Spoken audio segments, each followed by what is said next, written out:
No segundo painel de hoje, vamos receber Renato Breyer, sócio fundador da Nord Investimentos, com 19 anos de experiência no mercado financeiro e planejador financeiro CFP.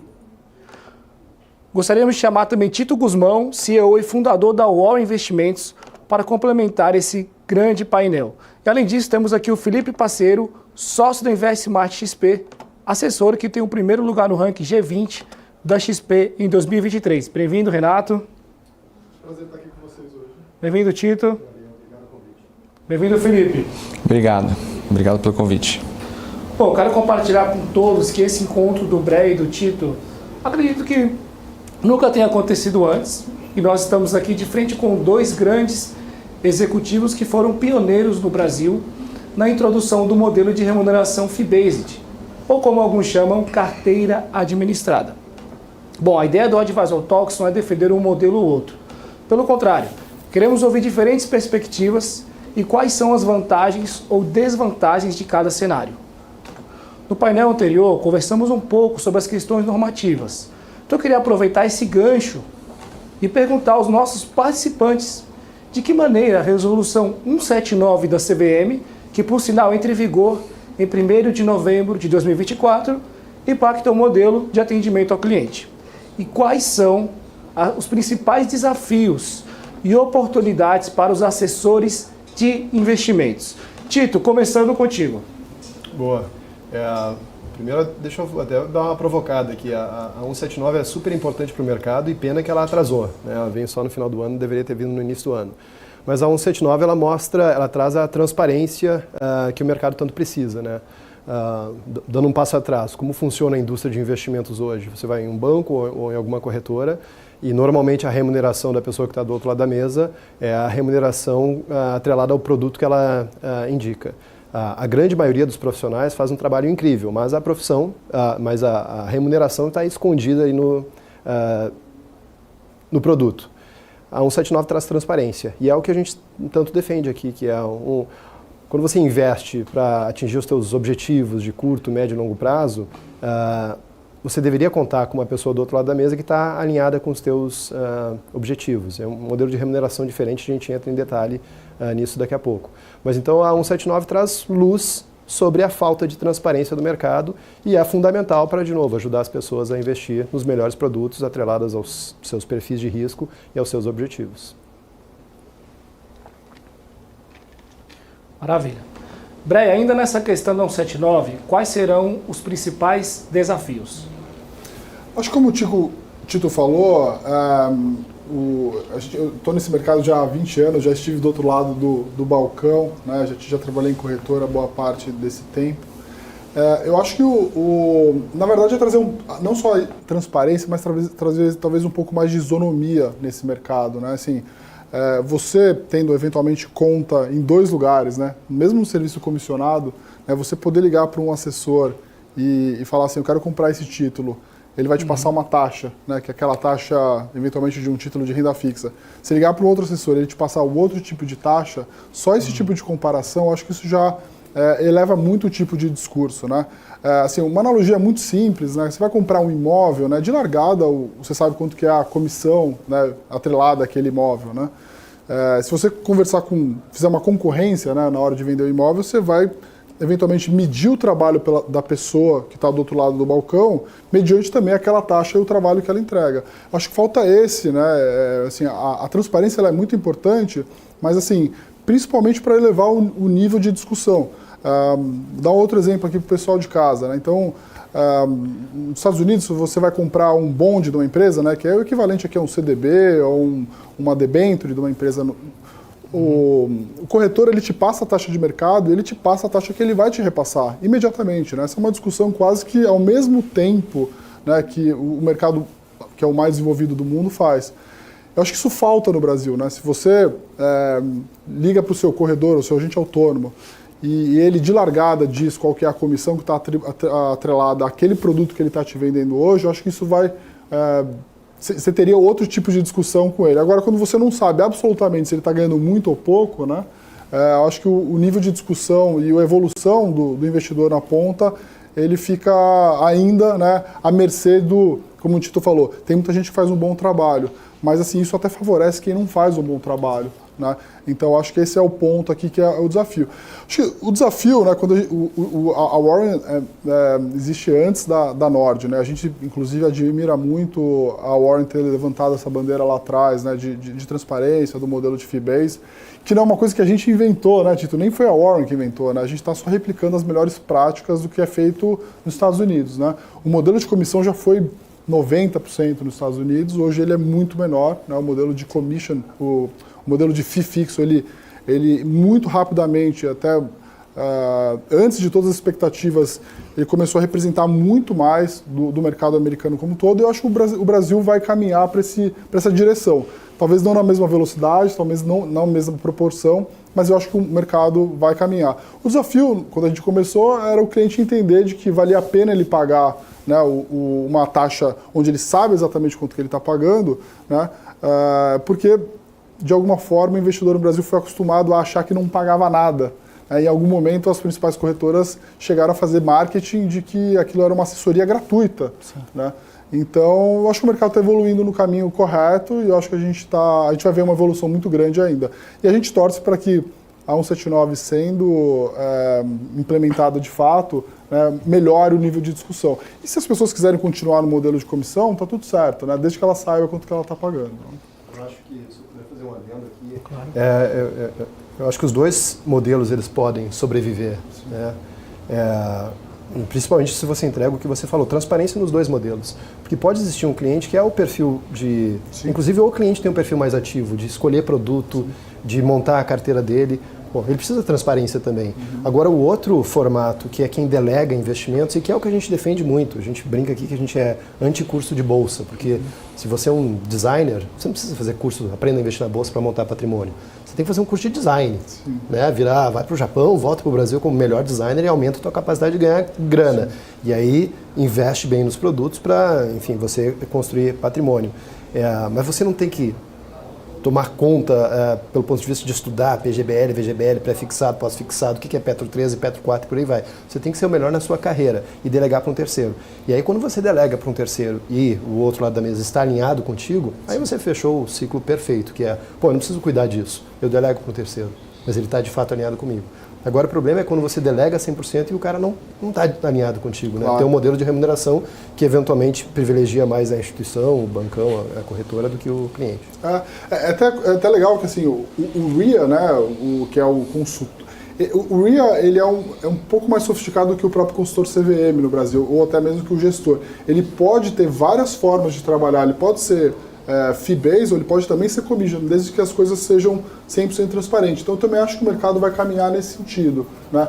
Hoje, por uma questão, acho que histórica, existem grandes casas que têm o seu assessor de investimentos, tem o outro CNPJ, que é a consultor, tem o outro CNPJ, que é a gestora, tudo isso para cumprir, vamos dizer, as regras que hoje da CVM são muito rígidas em relação ao Chinese Wall. Mas no final isso só gera uma complexidade jurídica e um virtual Chinese Wall, porque a gente sabe que assim, é o mesmo grupo econômico. Perfeito. É claro, você tem que seguir as regras de transparência e tudo mais, mas no limite eu acho que a gente vai caminhar para um RIA, onde o cliente vai poder, mesmo, vamos dizer assim, num caso como a Nord, que é muito focada, né, em fazer gestão do patrimônio fee-based, se um cliente hoje quiser, vamos dizer assim, tocar mais a carteira dele e a gente receber uma comissão por aquele, eventualmente, serviço que a gente está prestando, ele também poder. Eu acho que o mercado também vai caminhar nesse sentido. Um pouco mais devagar do que nos Estados Unidos, mas eu acho que também vai caminhar nesse sentido.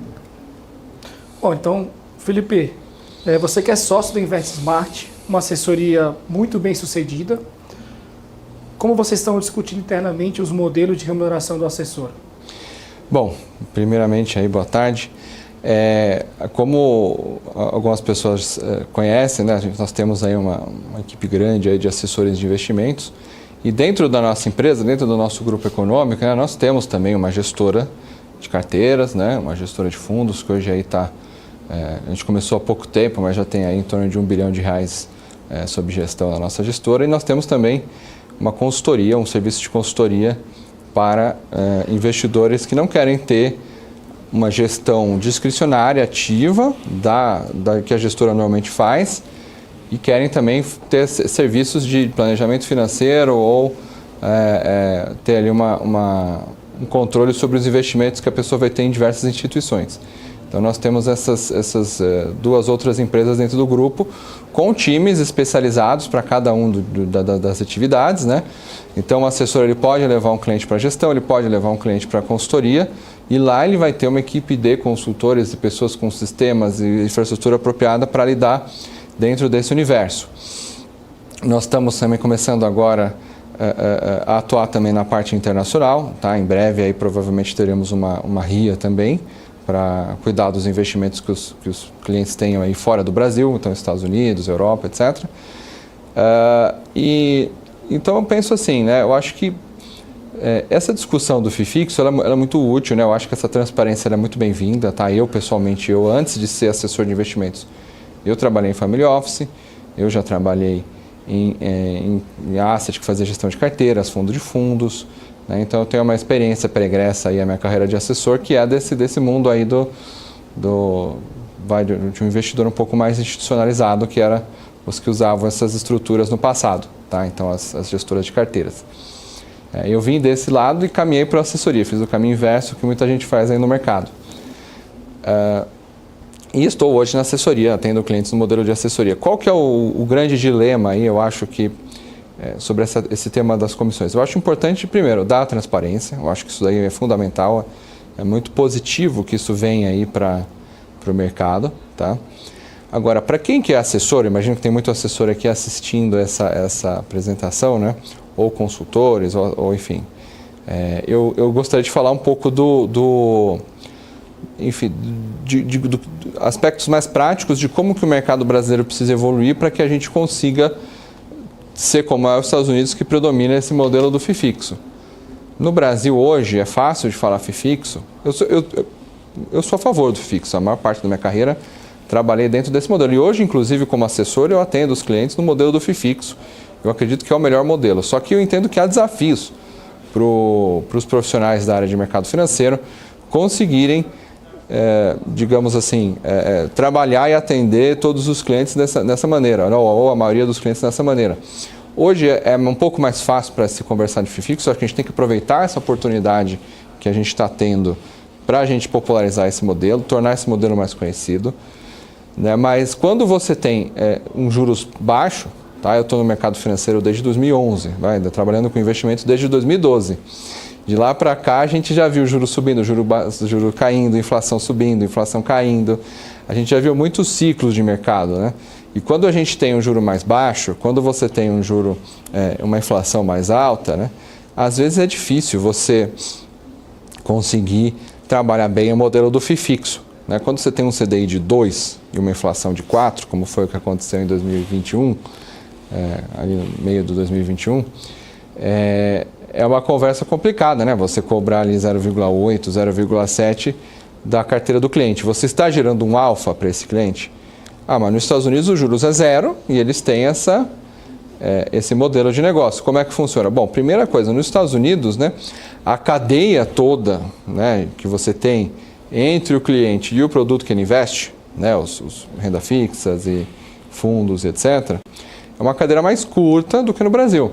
Então, no Brasil, e também a questão tributária no Brasil atrapalha bastante, né? Então, você tem um imposto em cascata, né, que do que o cliente paga, eu diria que, independente do que você investe em fundos de investimentos, pelo menos 45% do que o cliente paga vira imposto, né?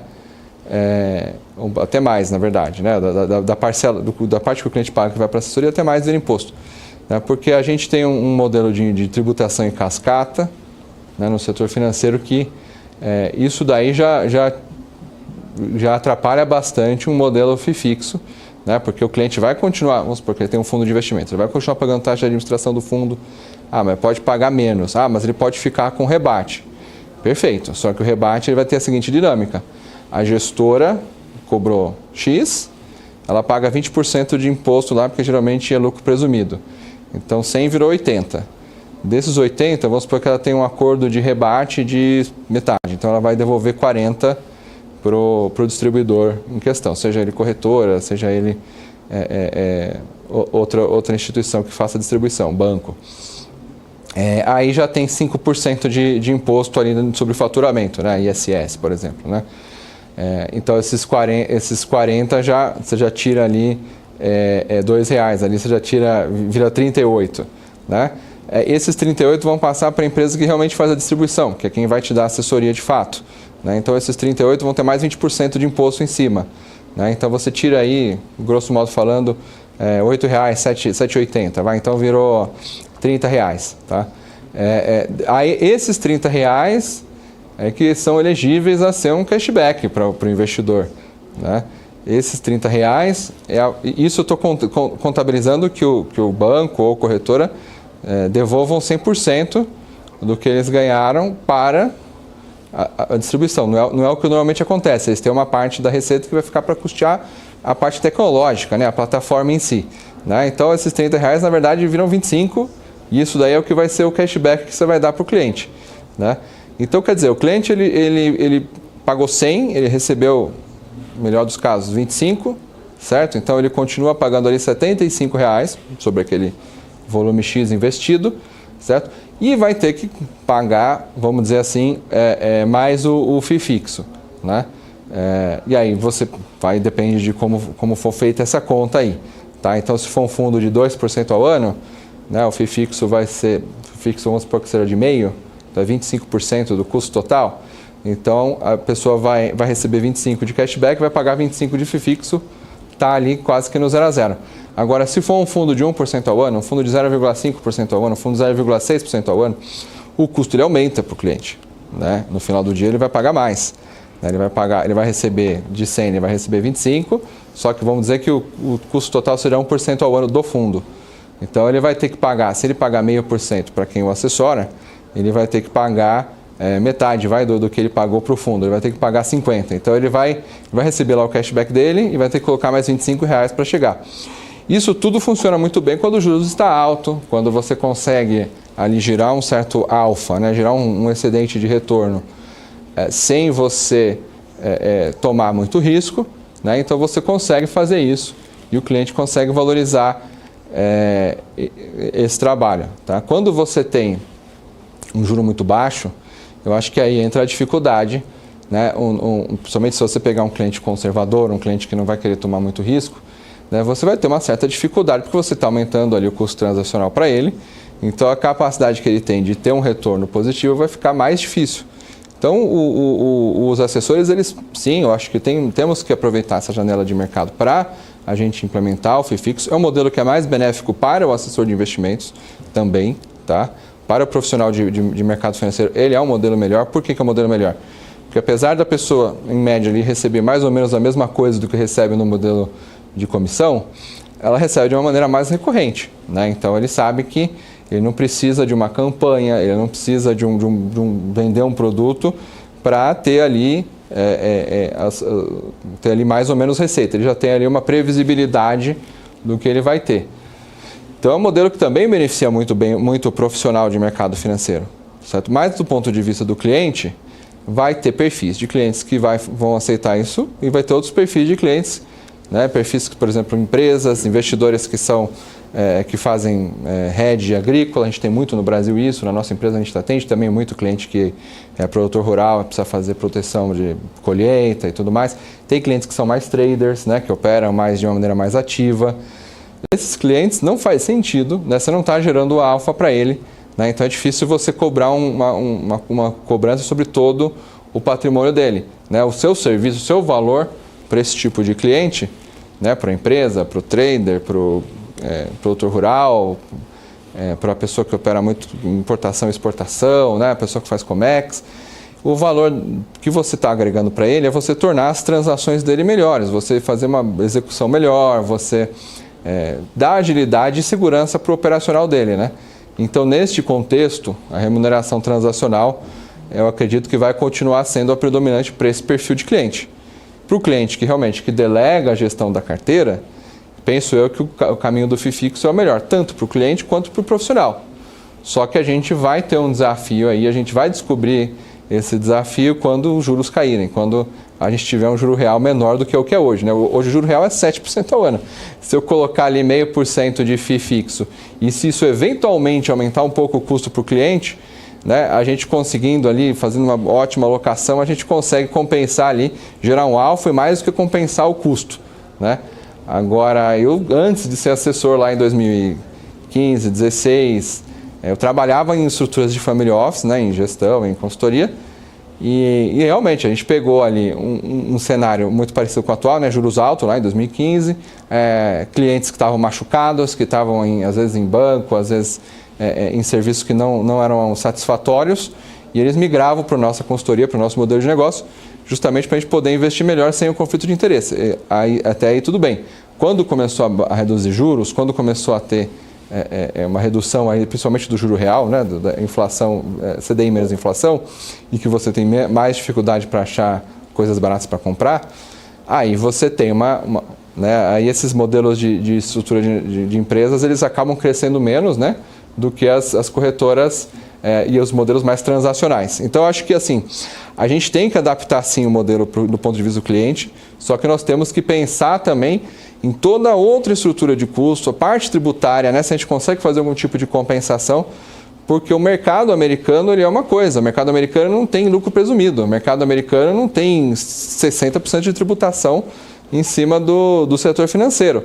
Lá um banco paga tanto imposto quanto uma padaria, né? Então eu acho que tem características diferentes. E o spread também aqui no Brasil ele é muito longo, tem uma cadeia muito longa. A pessoa compra da mesa, que compra de não sei quem, que compra do broker, que compra do Banco Central. Né? Isso falando de um título de renda fixa, né? Um título público, por exemplo. Né? Nos Estados Unidos você consegue transacionar direto ali, tem menos degraus ali para você chegar entre o comprador e o vendedor de um bond, por exemplo. Mas deixa eu discordar rapidamente, até usando algumas coisas que você citou. Se no mundo de multifamily offices, de single family offices, esse é o modelo predominante, não faz sentido que o restante do varejo não consiga executar. E só entrar na parte da tecnicalidade de preço, existem plataformas tipo uma Warren da vida que oferece 100% de rebate nos fundos, e outros fundos que não são oferecidos em outras plataformas que não pagam rebate e por isso não são oferecidos também oferecem, além de diversos produtos de ETFs, e que beleza, o Brasil está começando a dar os primeiros passos nisso.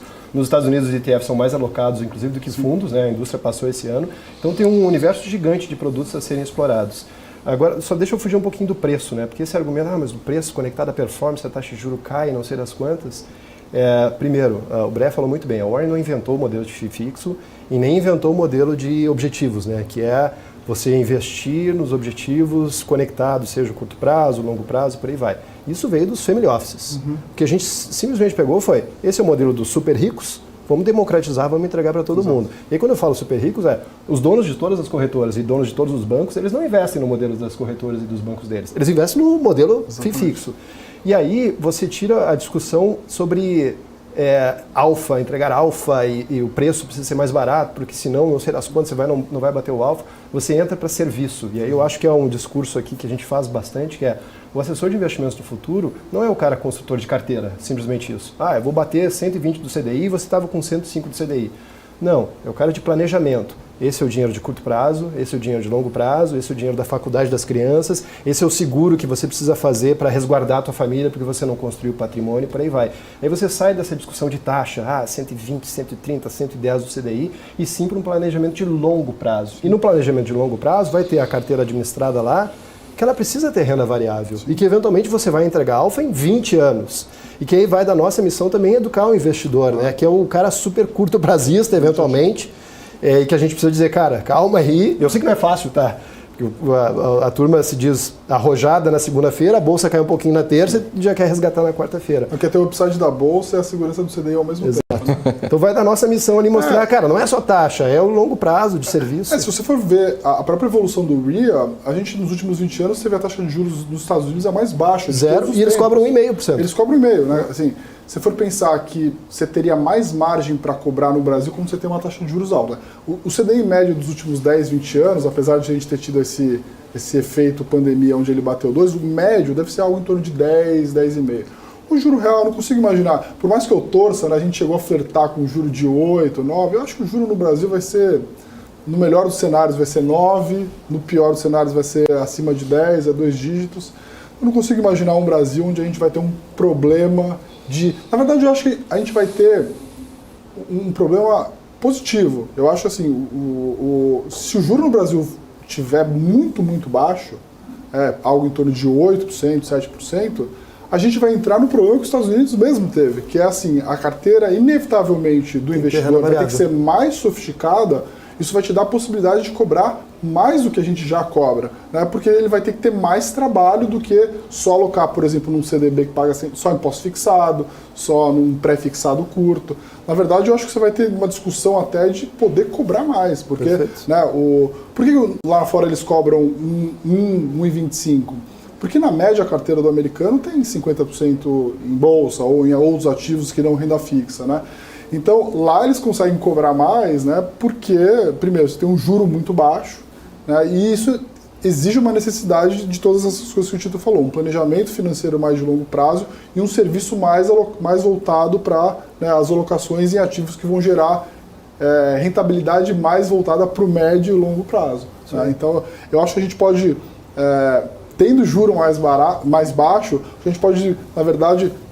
Pode ser que tenha aí um sweet spot, né? Pode ser que seja até uma parábola, aí tem um juro ideal, mas com um juro mais baixo, acho que o mercado de capitais do brasileiro ele evolui tanto e a gente tem um financial deepening forte, que eu acho que é mais importante até do que o juro baixo você não conseguir comprar mais. Assim, o juro baixo vai fazer com que o brasileiro comece a estudar mais sobre investimento. E ele vai sair da cadeira de poupança, ele vai sair do banco e ele vai procurar profissionais igual a gente. Então, eu acho que assim, o juro baixo, na verdade, pode proporcionar a gente até cobrar mais no limite, né? Eu tenho até uma expectativa, assim, um sonho de que eu acho que, né, com tecnologia a gente vai poder reduzir, na verdade, um pouco essa cobrança, né? É claro, se for pensar que um cliente aplica, vamos pensar que um juro de 10%, né, cobrando 1%, quase 10%, né, da remuneração que esse cliente tem. Imagina que ele vai aplicar 100% do CDI, em remuneração pode parecer à primeira vista muito alto, né, se você for pensar assim, né? O brasileiro não gosta de pagar nada, na verdade, nem taxa nem imposto, né? Mas assim, isso tudo depende. Eu acho que se a gente tiver consistentemente um juro muito mais baixo, na verdade a oferta de produtos, né, os próprios ETFs vão aumentar a sua penetração, você consegue reduzir o custo do produto, né? E você vai conseguir cobrar mais pelo serviço. O produto, na verdade, devia ter um custo baixo, né? Um produto que é, vamos dizer assim, mais comoditizado, deveria ter um custo mais baixo possível. E o serviço, sim, você tem a possibilidade de cobrar mais, né? Que de fato é o que você está proporcionando aí para o cliente na ponta final. Bom, vamos para os comentários aqui do nosso chat, vamos interagir um pouco, o debate está maravilhoso. Aqui, Abel Araújo, parabéns. Nicolas Peixoto, parabéns pelo posicionamento, Bré e Tito. Rony Albrecht comentou 80% máximo e a devolução. Renato Carvalho comentou, quando o cliente opera sozinho, isto é, faz seu autosserviço, não serve este modelo de fee-base ou aquele só de previdência, por exemplo. Paulo Barroso, que painel top. Angélica Silveira, boas colocações, observações, Tito e Renato. Bom, tá bem, os comentários estão ótimos aqui, esse debate está maravilhoso. Eu quero ir para outra pergunta, lógico, deixar vocês continuarem aí no painel. E eu quero que vocês respondam aí no chat qual a sua opinião, qual o melhor modelo de remuneração. Então escreve aí no chat e vamos ver qual que ganha hoje, hein? Então vamos lá, próxima pergunta. Quais são as principais diferenças entre o mercado de assessoria de investimentos no Brasil e no exterior em termos de remuneração? Que podemos aprender com os mercados internacionais para melhorar o cenário brasileiro. A gente vai começar com Breia. Breia, começando contigo essa aí. Legal, acho que o Tito tocou aqui num ponto que é muito interessante, né? O mercado brasileiro, ele é realmente... o mercado financeiro no Brasil, em algumas esferas, ele é muito evoluído, em outras ele ainda está engatinhando, né?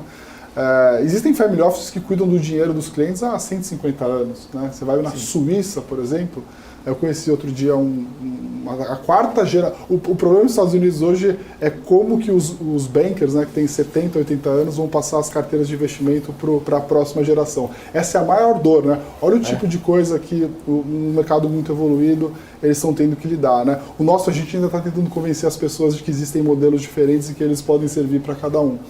Mas quando a gente pensou a Nord, né, a Nord Wealth lá, eu falei assim, olha, eu pensei bem com a cabeça que o Tito falou, como é feito o modelo mais vencedor e longevo das famílias mais sofisticadas e ricas do mundo, o modelo de fee-based, né?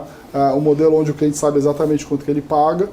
A gente não trabalha para uma instituição financeira só. Hoje, na Nord, por exemplo, a gente está plugado em mais de 20 instituições. Ou seja, se o cliente quiser migrar de uma plataforma para outra, onde lá eu vou ter as melhores condições para ele, a gente pode fazer isso a qualquer momento, né? Acho que esse, aliás, é um dos grandes problemas do modelo de assessoria na maioria dos casos, né? Como existe o acordo de exclusividade ali de 10 anos, ou até mesmo a própria corretora às vezes é sócia do escritório, né? Ele acaba virando um banco de negócios daquela própria vertical, né? A gente vê muito problema relacionado a isso. Então, olhando para o modelo lá fora, eu acho que no modelo onde você trabalha pelo cliente e a instituição financeira trabalha, é só uma ponta onde esse cliente vai se relacionar, eu acho que esse é o modelo do futuro. E assim, tem uma outra coisa que eu acho que vai revolucionar esse mercado, que eu acho que o Brasil ainda não está evoluindo nesse sentido, mas ainda está um pouco longe, que seria o equivalente ao Pix dos investimentos, que lá é muito mais relevante. Ou seja, você pode migrar sua custódia de investimentos de uma maneira muito mais fácil, certo? Então, hoje a gente tem o Pix, né? O Brasil ficou famoso por ter o Pix, de você conseguir fazer uma transação, de mandar o recurso para uma conta em poucos segundos, mas os investimentos dos brasileiros ainda ficam muito presos caso ele queira mudar de modelo, mudar de instituição. Eu acho que isso também vai revolucionar, vai facilitar muito depois essa mudança, essa discussão.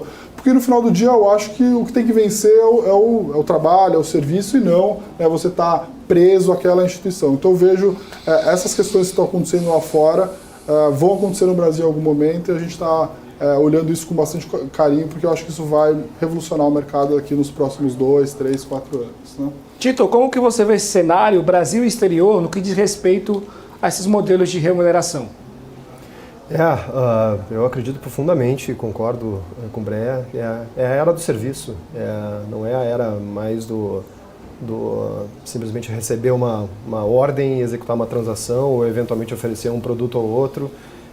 É a era do serviço, onde o produto, cada vez mais, o produto tem que ser um produto eficiente, eventualmente com um custo menor, e o profissional do outro lado da mesa, parte do serviço vai ser montar uma carteira de investimentos, mas o serviço maior é o planejamento financeiro, é chegar para o cliente, esse é o teu plano de aposentadoria, para você chegar nos X milhões que você deseja, e aí no meio do caminho o cliente pode dizer, mas meu filho, eu preciso dar um apartamento para ele, quanto eu posso dar, esse nível de serviço, eu quero pagar um apartamento de 2 milhões, 2 milhões você vai atrasar em 5 anos o teu planejamento financeiro de aposentadoria, se for um de 800 mil, você atrasa em 1 ano, mas como você ama muito seu filho, há um de 1.200.000 que você vai atrasar um pouquinho. É esse nível que tem que chegar.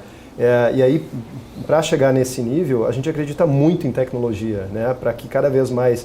Porque hoje, se a gente olha no detalhe da profissão, a profissão do agente autônomo, do assessor de investimentos, ela é fundamental.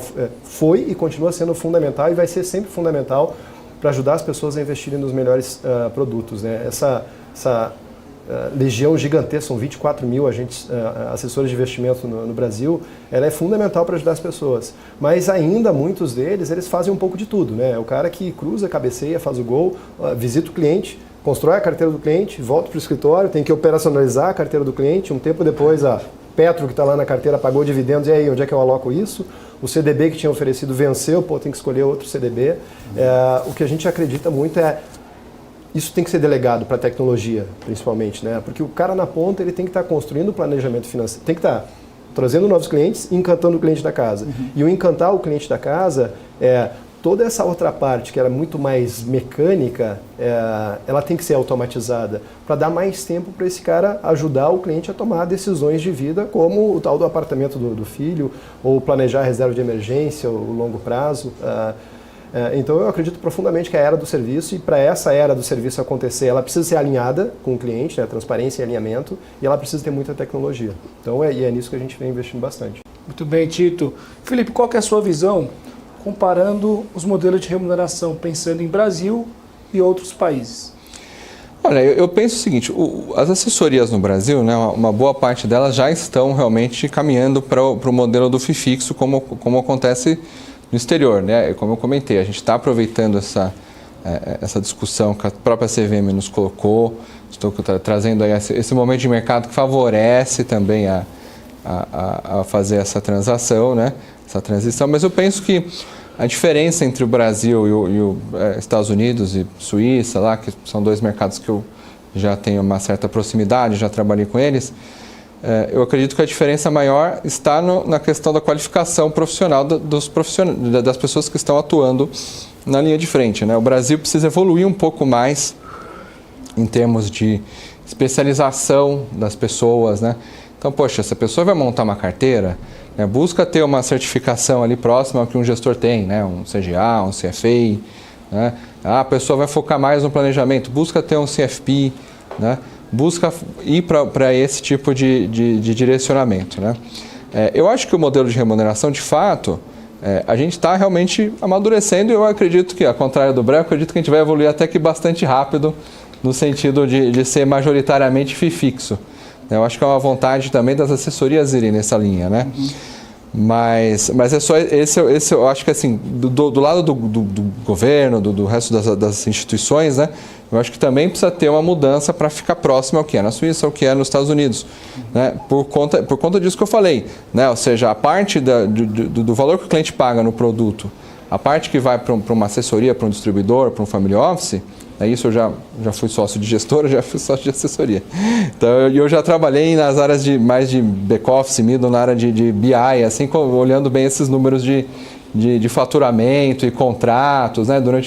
Lá em 2014, quando eu era da Advis, você deve conhecer o Zanin lá, eu ficava revisando os contratos de rebate com as assets que a gente distribuía, né? Então, eu olhava ali no detalhe, de cada contrato por contrato, falava com o administrador e tal. Então, eu acabei tendo esse background aí de 10 anos atrás, aí uma área um pouco mais operacional. E aí, assim, a apropriação que a distribuição tem, né, seja uma gestão de carteira, seja uma assessoria, né, ela vai de 0% a 25% do valor que o cliente paga. Estou falando assim líquido mesmo, né? Porque, bom, se for um ETF, não tem rebate, é 0%. Se for um fundo, não sei o quê, chega ali a 25%.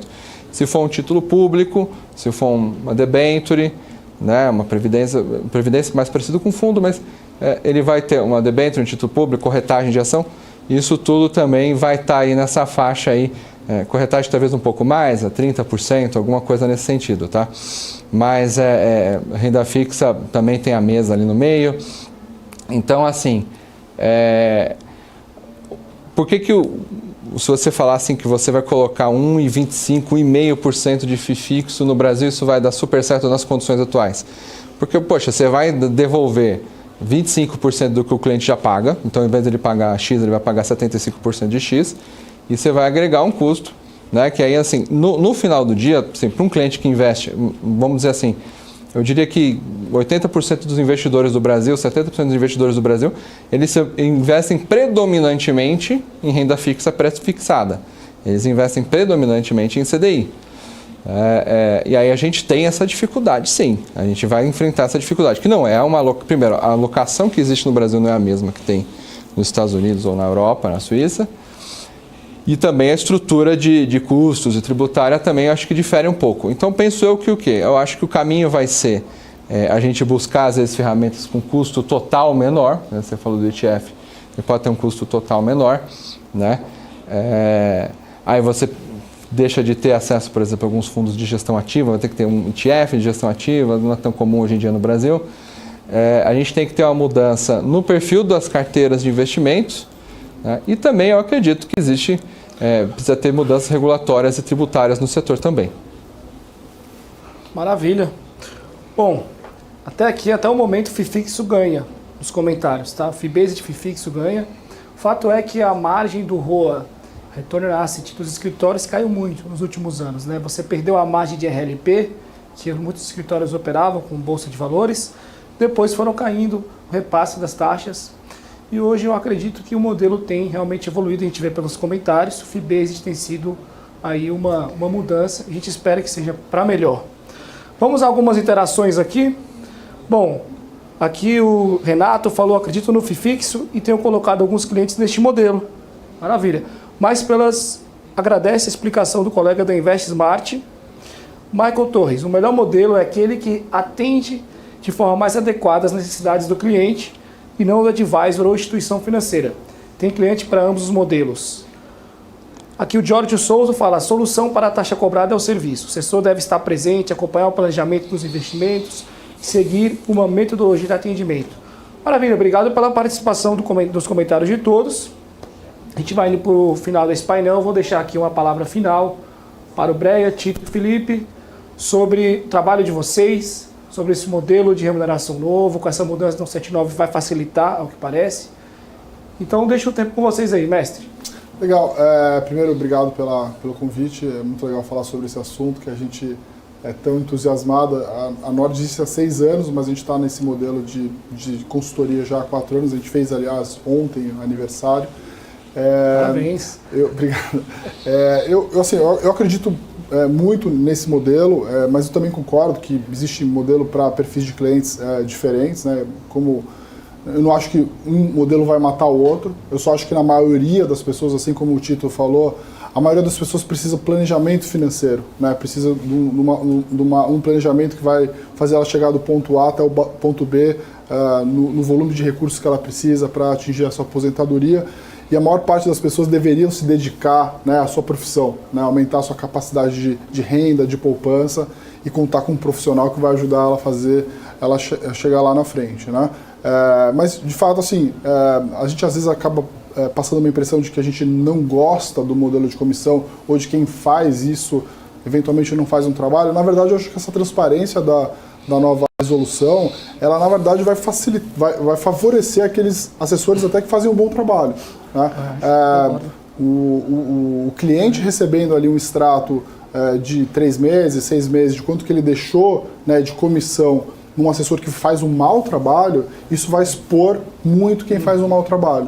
Então parece que às vezes a gente coloca todo mundo no mesmo... a comissão é um modelo ruim porque tem seus conflitos, não tem transparência. De fato, é verdade. Mas isso, do jeito que está hoje, ele não favorece o assessor que faz um bom trabalho. Na verdade, ele favorece o cara que faz um mau trabalho, né?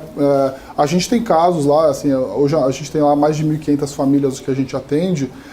Diariamente, eu acabo recebendo carteiras de investimentos que vieram de vários escritórios espalhados pelo Brasil, que assim, casos dos mais graves, assim, que a gente não consegue entender como que o profissional teve coragem de fazer aquilo com a carteira de uma pessoa, às vezes até mais, com idade mais avançada. Então, eu torço muito para que essa resolução melhore o nível de discussão, melhore a transparência, mas principalmente favoreça o bom profissional. O Tito falou, são mais de 20... Quantos assessores hoje? 24 mil assessores. O Felipe também tocou nesse ponto, assim, a maior parte desses 24 mil, eu diria que mais da metade, tem menos de 3 anos de experiência de mercado. Isso, de fato, tem a ver com uma indústria que cresceu muito rápido e precisou desses profissionais. Exato. Mas a verdade é que a maioria deles não tem preparação ainda, né, porque é ainda muito jovem no mercado, ou até mesmo entrou nesse mercado pelos motivos errados, né?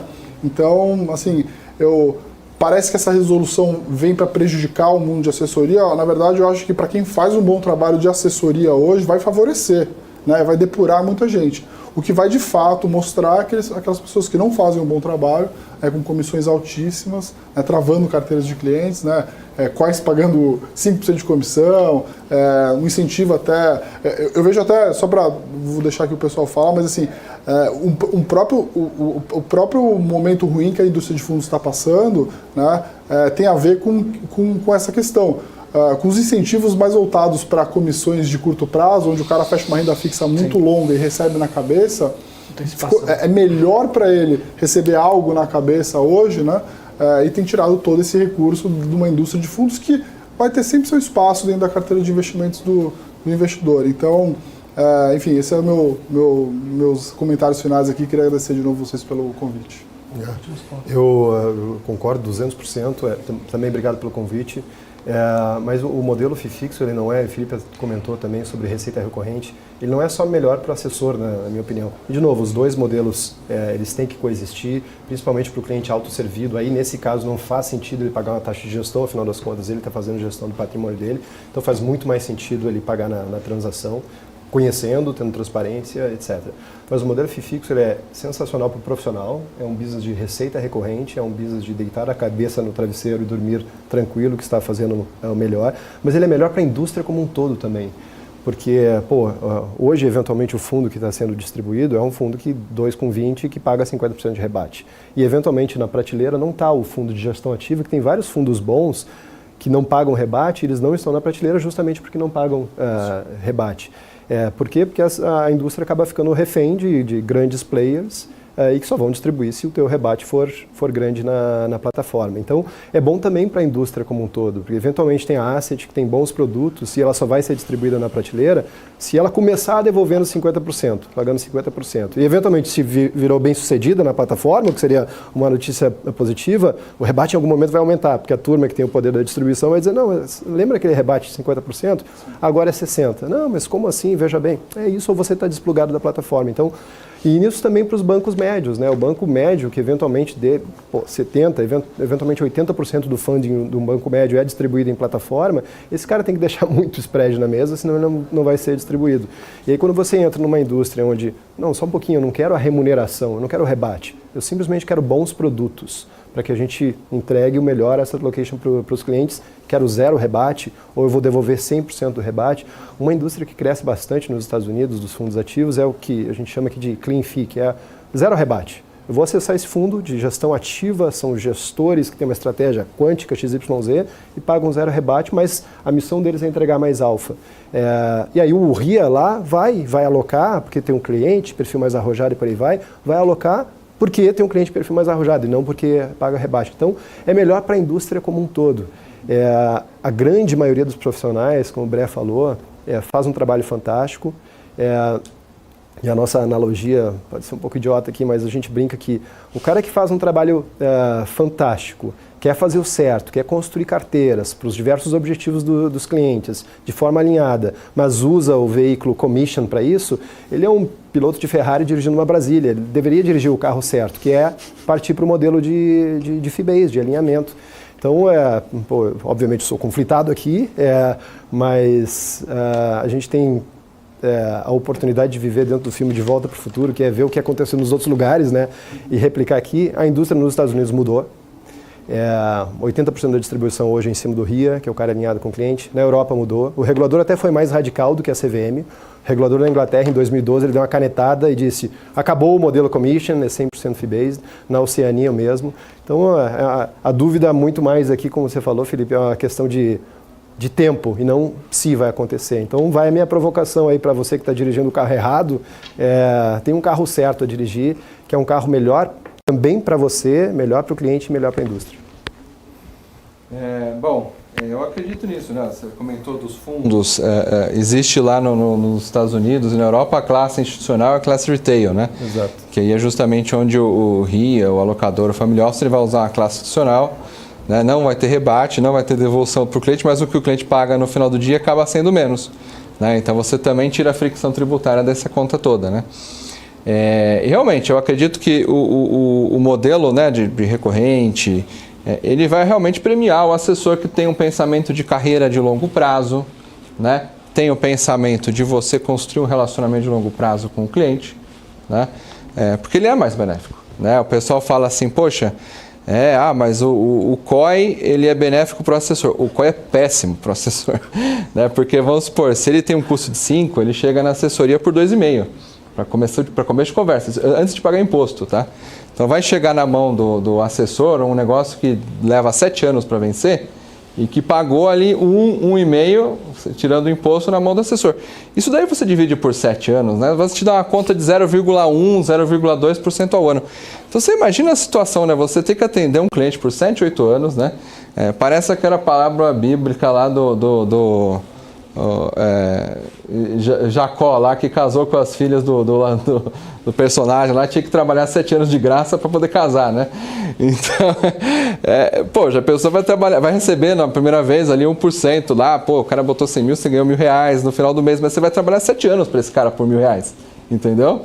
Ele vai ser seu cliente, ele vai ter o dinheiro investido, e quando vencer, se o investimento foi bom, foi ruim, ele vai te cobrar, ele vai você vai ser demandado por isso, né? Você tem um risco moral, porque provavelmente é um cara que você conhece, é um cliente que você é um familiar seu, alguém que você tem relação, né?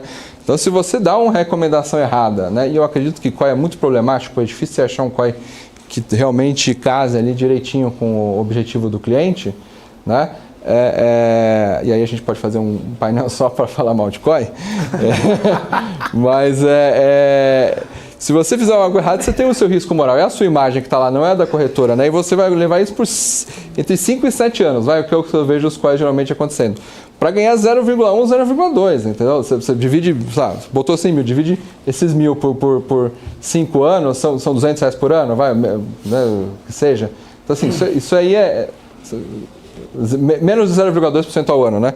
Com certeza, se esse cliente, se esse assessor estivesse trabalhando no modelo do FII fixo, ele estaria mais alinhado com o objetivo do cliente, ele estaria mais bem remunerado, né? E o cliente não teria essa desconfiança de que esse produto foi porque é COI, ou porque é fundo, ou porque é CDB, né? Você teria ali um alinhamento perfeito. Eu acredito que, se depender de nós, né, dos assessores aí, que é o que eu falei, né? Só faz sentido se a pessoa quiser mudar de profissão em menos de 7 anos, né? Vendeu o COI, daqui ano que vem está fazendo outra coisa, montou um lava-rápido, né? Agora, se a pessoa pretende ser assessor, isso é o pior tiro no pé que ela pode dar na vida, né? Então, eu acho que assim, a mudança é benéfica para todos nós. É isso que eu apoio, é nisso que eu acredito. Agradecemos aos painelistas Tito, Breia e Felipe por terem vindo aqui nos estúdios da BMC News e participar do Advisor Talks 2024. Sabemos que a agenda de vocês é muito concorrida, mas esse trabalho de compartilhamento de experiências é fundamental para a evolução dos assessores de investimentos e para a educação financeira do público como um todo. Bom para o mercado de capitais, esse debate é ótimo. Para você que está nos acompanhando, voltamos em 2 minutos com os participantes do próximo painel. Fique por aí, é rapidinho. Os influenciadores exercem um bom papel no mercado? É daqui a pouco.